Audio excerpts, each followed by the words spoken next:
Welcome to the hard sell where the stick in the swill-bucket rattles back. And today it's another... Have a break. It's also another request.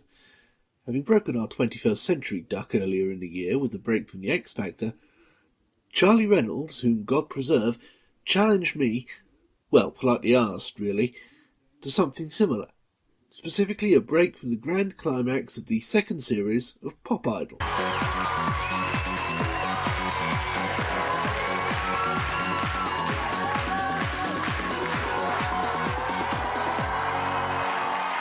You know, the second series of Pop Idol. The one where the entire country was horrified and sickened that it was won by a fat girl. Pink Waterman stormed off set in protest. This from the man whose razor-sharp understanding of popcraft led to the UK receiving a grand total of 10 points at Eurovision 2010 and finishing last. George Tyndale, in the Birmingham Sunday Mercury, deplored that an overweight person had become, however temporarily, a major celebrity, in a remarkably venomous and even downright monstrous column, in which he shrieked that the harm this has done is incalculable. Lives may quite literally be at stake. And that was one of the more pleasant parts of the article. Where is George Tyndale now? Seems to have disappeared into thin air around 2016. Hopefully literally. And no one missed him. Of course, apart from being an unforgivable bully, he was factually wrong. None of it mattered at all, because this is Pop Idol, and therefore about as transient as it gets. It wasn't quite the depressing sausage factory of the X Factor, which came along the following year and gazumped it, being exactly the same in premise, but fatter and louder and with no sense of shame whatsoever.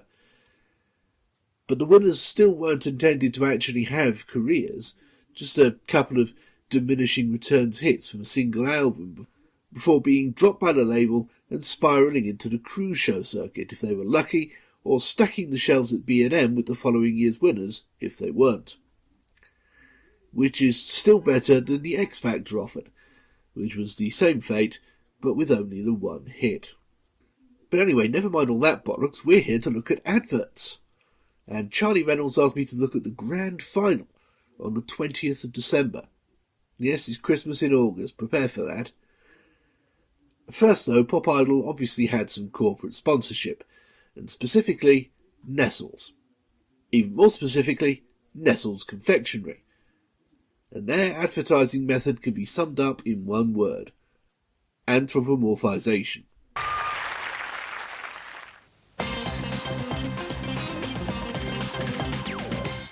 See? Highlights in the title there is an allusion to the overarching theme, and that theme was Choc Idol.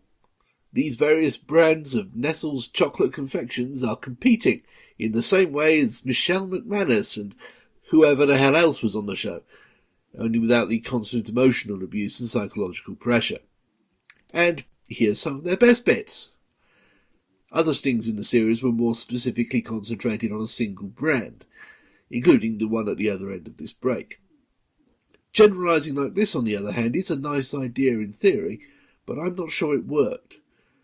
They had a grand total of 5 seconds to work with, and that translated into a little over a second per character/product.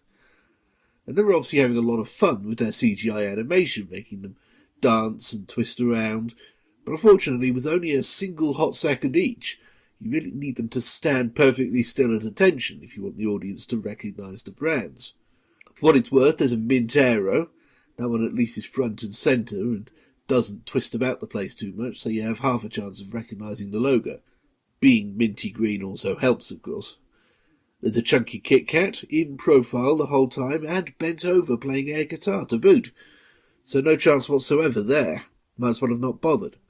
There's a Milky Bar, also front and centre, but unfortunately pirouetting. So the logo isn't really visible, and you have to get it from the colouring alone.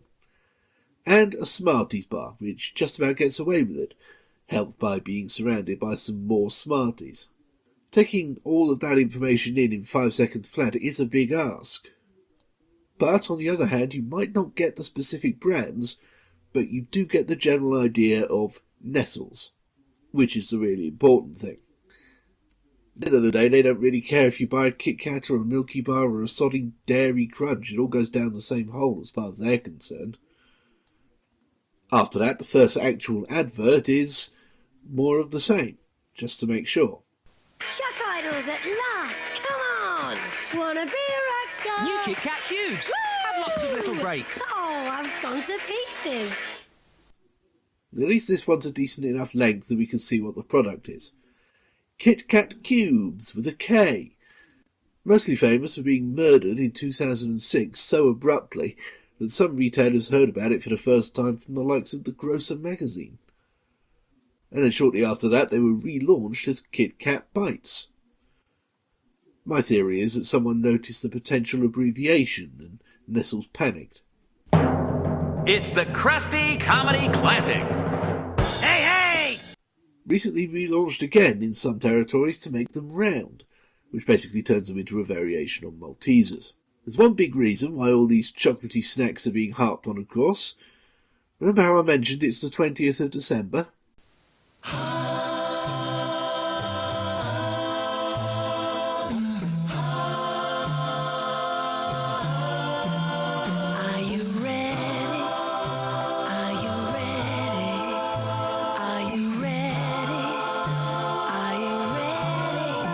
If you haven't got everything you need for Christmas yet, don't worry, Woolworths have. Christmas at Woolworths. Let's have some fun. After 16 years, it's roughly 10 clichés in a row to say that Christmas hasn't been the same since Woolworths died. But some clichés are clichés for a reason, including the phrase, some clichés are clichés for a reason. It hasn't, and it never will be again. This, I remind you, is 2003, so they're well in the downward spiral, very much suffering by now, and indeed have only 6 years to live. They even died at Christmas. But you wouldn't necessarily know that from this. It's quite a familiar format, perhaps a little over-familiar by 2003, one they'd used one way or another for over a decade, panning through a Christmassy scene of some kind, pointing out purchasables and their prices as it goes. For some reason, though, this one's unspecific, just things you can get in general, no specific brand names or products, let alone prices, which definitely weakens the whole thing because it reduces the message to basically the flat factual statement that Woolworths is a shop. But it doesn't actually give you any reason to shop there instead of anywhere else. Still a nice advert, though. They've moved on from the Winter Wonderland motif they'd been using since 1995 in favour of a bespoke version of Caravan of Love, the House Martins arrangement, naturally, which was almost a Christmas #1. And specifically, for narrative purposes, it's middle 8. Let's have Christmas at Woolworths. Let's have some fun. However, your physical hideousness knows no season. So here's something to remove those disgusting blackheads from your ugly, ugly face. New Clean and Clear Blackhead Clearing Scrub with tiny jojoba beads to help get rid of blackheads, leaving you with beautifully clear skin. Clean and clear and under control. Pretty simple, I trust you'll agree. A pack shot against a blue and white grid backdrop, seemingly at random, but actually subliminally reinforcing freshness and medical trustworthiness by looking vaguely hospitalish. A model applying the stuff in question, which has then fashionable grainy bits in it, so it feels like you're actively scrubbing your face clean without actually having to apply a Brillo to it. Clear-skinned, smiley finale, super logo, done. Straightforward as all get out. It helps that this is a spot cream for adults and not teenagers, so there's no need to make an attempt at emulating whatever the hell it was those people found cool in 2003. Not that there's really any need for the likes of Oxy-10 to do that anyway. A simple and direct advert like this one would work just as well on teens as on anyone else. But no one tell the advertisers that, their heads would explode. Blackpool, Newcastle and Brighton Pier. You're looking for a new phone to own for your ears. Well, ladies, relax, phones for you is here. Set it to vibrate, shake your derriere. Why yes, that is the flight of the Conchords. A part of their career they probably play down on their CVs nowadays, but still a necessary one in this world if you want to actually make a success of yourself. They've just been nominated for the Perrier Award at that year's Edinburgh Fringe, which naturally made the usual antennas twitch. But it would still be over a year before the BBC gave them their own radio show, after negotiations with Channel 4, NBC and TVNZ all collapsed in the interim. This campaign not only kept them solvent, it kept up the momentum. Oh, and it was funny. Buzz, bubbles for you, for less, apples for you, bones for you, for less, apples for you. Whether you're Scottish, Welsh or English, and you want to own a phone, is that your wish. A phones for you offer is hard to resist. I'm talking to you. Let go of the fish. Right, not the funniest thing they've ever done, but funnier than a Kit Kat saying, "I've gone to pieces." And for a relatively harmless company in Phones for You, who were ubiquitous for most of the first decade of the century, before time and technology in the market made it largely obsolete. Get up to 500 free minutes when you buy an O2 pay-as-you-go handset and join O2 Home at Phones for You. Everybody get into a big canoe, row on down to Phones for You. I'm talking to my friends in the alien zoo. Okay guys, the bit is over. Bones for you, for less, apples for you, bones for you, for less, apples for you. Okay, we didn't really need the extended coda. But think of it this way, without Phones for You, Albie the racist dragon might still be racist. Anyway, speaking of music... This is Pop Party. The best tracks from your favourite pop stars. Oh right, this is what was cool in 2003. I'm just going to let this one speak for itself. From Busted, Gareth Gates, Fast Food Rockers and Avril Lavigne. Plus the biggest songs for your own pop party. With Barbie Girl, The Ketchup Song and Hey Baby. Okay, one interjection, full disclosure. I like a Sarah Hay. I think it's a cool pop song, with one of the decade's premium earworm choruses. And I think its reputation would be much better if they hadn't called it The Ketchup Song in the English-speaking world. It would probably help if the band weren't called Las Ketchup as well. Although it is funny if you're Spanish. Includes a bonus karaoke CD. Pop Party, out now.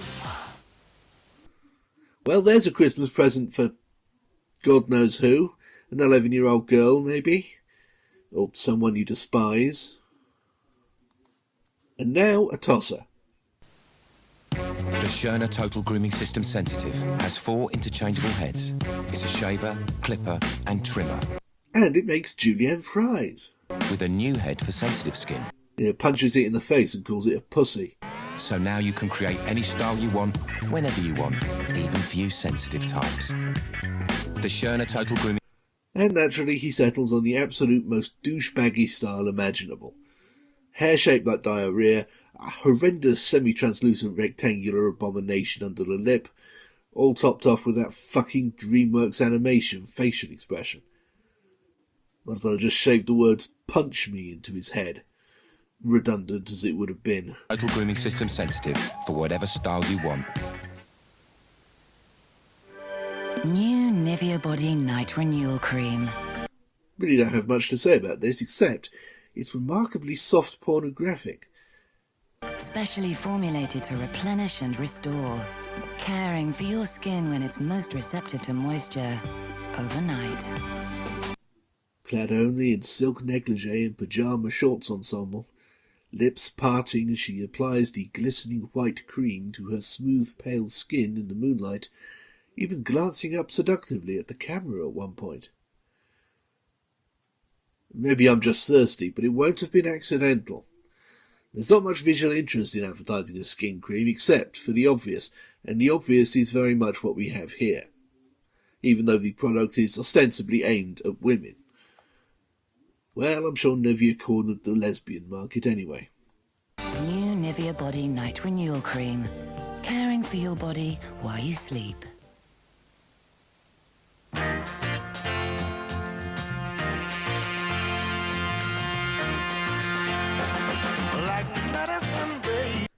Well now, I don't know for sure, but I don't think this would be broadcast in the United States, particularly in an era when Sydney Sweeney's great jeans are a national scandal. Of course, over here we don't have the whole Jim Crow era fried chicken and watermelon cliché. Our racists tend to fixate more on colonial African imagery. We don't even really know what soul food is in the UK. Although I doubt KC would actually qualify. They wanted you to think otherwise at the time, though, as explicitly indicated in the slogan. You're good for me, like honey, darling, yeah. You know you're sweet to me. Each passing day brings us much closer together, and the love you give me, darling, just gets something for everyone. The new variety bucket, only $9.99. Got chicken, got soul. The main idea being to underline the social aspect of the damn stuff, hence this family sharing some buckets around a three-piece suite. I'm a grown woman trapped in my daughter's body. Bummer. Well, this is appropriate with the sequel having come out a mere 22 years later, which is a long time in Lindsay Lohan's career. Nice to see her getting work again though, albeit in a vaguely RPG-like levelling up fashion. Having gone from Q-grade slashers through Netflix Christmas movies up to Disney sequels, maybe she can make it back to real actual movies next. Here's hoping. Of course, that's being cruel on Freaky Friday, which was surprisingly good. It helped that it had Lohan and Jamie Lee Curtis, of course. The success or otherwise of this premise is largely down to the actors and their ability to sell it. Admittedly, the likes of Like Father, Like Son didn't have the material either, but still, Kirk Cameron couldn't manage it. Dudley Moore actually could have, but didn't seem interested. Judge Reinhold and Fred Savage were surprisingly good, and so were Lohan and Curtis here, except it's less of a surprise. They make it work. Freaky Friday is loads of fun. Jamie Lee Curtis is dazzling. Great bike. What? Not like I've ever been on it. I'm not allowed. Do you have any idea how many times they've made this film, incidentally? This was actually the third. There was a Wonderful World of Disney TV filler material version with Shelley Long and Gabby Hoffman in 1995, and another one churned out for the exact same purpose in 2018, starring some other people. To be fair, that one was based on the stage musical version. And of course there's the obligatory slasher movie pastiche, despite not even being out of copyright. Bloody liberty, I call it. Lively, fun family movie. Oh, Freaky Friday. And we're back to the show with some brief shots of a dancing, self-decapitating Rolo. Hey! Oi, come back! See? It says, "Congratulations, Rolo," because at the start of the programme, the cream toffee in a milk chocolate cup won the Choc Idol competition. And the winner of Nestle Choc Idols is... Rolo!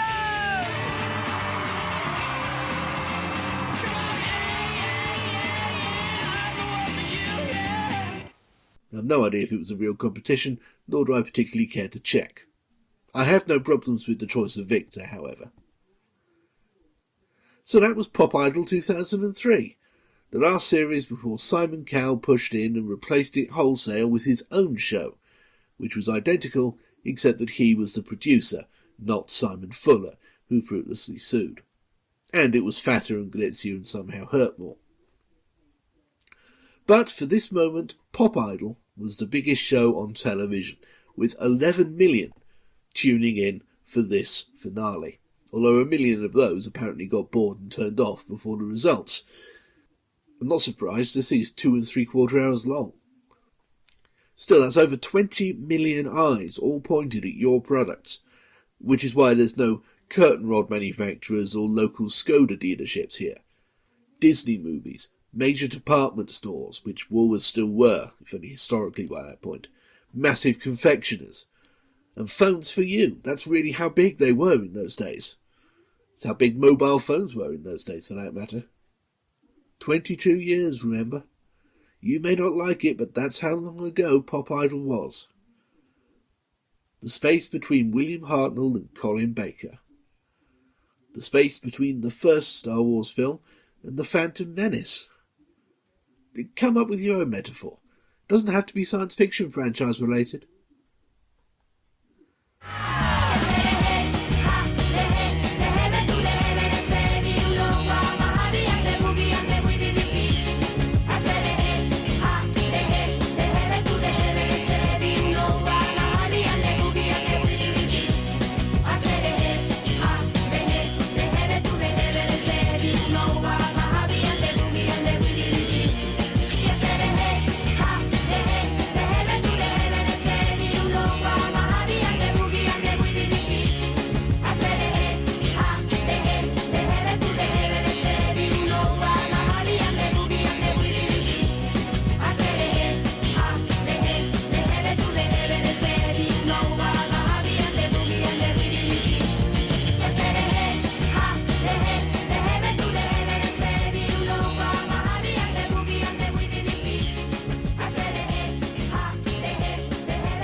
This has been a Bob the Fish production, one of dozens you can watch right now for free on bobthefish.org.uk. Don't forget to like and subscribe and hit the bell, and join us on patreon.com/applemask to support further productions and gain fabulous exclusive content, like my ongoing history of the BBC, your day's viewing on a random day in history, even a few exclusive mini video essays. Plus the satisfaction of knowing that thanks to you, I get to eat regular meals. bobthefish.org.uk. We care because you do.